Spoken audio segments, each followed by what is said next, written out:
Kita harus kuat dari segi keyakinan. Kita harus kuat dalam hubungan kita dengan Allah Tuhan kita. Kita harus kuat dalam hubungan kita dengan Nabi Agung Muhammad. Kita harus kuat dalam memahami apa yang harusnya kita dapatkan dari Allah Subhanahu wa taala dalam amalan yang kecil dengan pahala yang besar.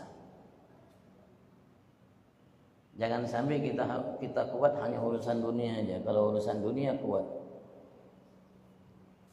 kalau urusan bisnis kuat, kalau cari duit kuat, kalau berupaya untuk mendapatkan kedudukan kuat upayanya, pintar, cerdas, cerdik. Tapi kalau urusan untuk mendekatkan diri kepada Allah Subhanahu wa taala, tidak ada niat sama sekali untuk menjadi mukmin yang cerdas dan kuat. Jangan seperti karena dunia apa yang kita dapatkan di dunia. Andaikan kita tumpuk harta setinggi langit, andaikan kita raih jabatan setinggi langit, ada yang dibawa, ada yang bisa dibanggakan di hadapan Allah. Harta setinggi langit, begitu juga jabatan setinggi langit.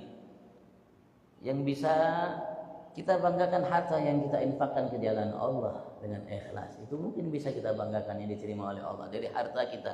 Atau jabatan yang kita miliki berupa ketakwaan kepada Allah, itu yang bisa kita banggakan. Selainnya, jenderal, presiden bisa dibanggakan? Tidak bisa dibanggakan.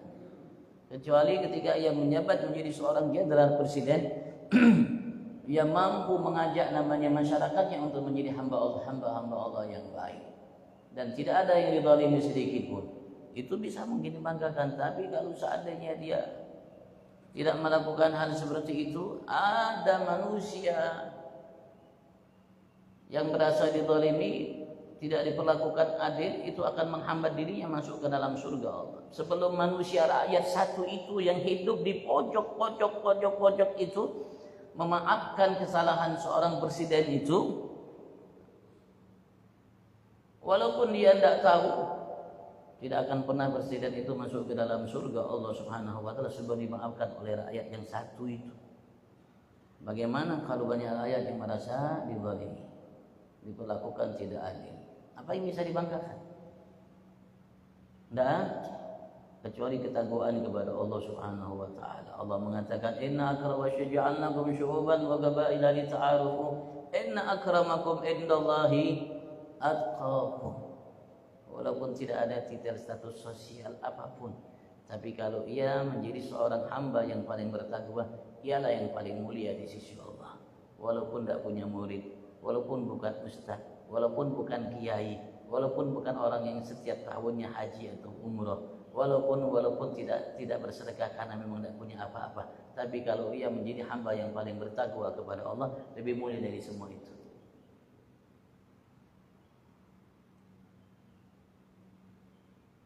Kata Allah, bukan kata saya.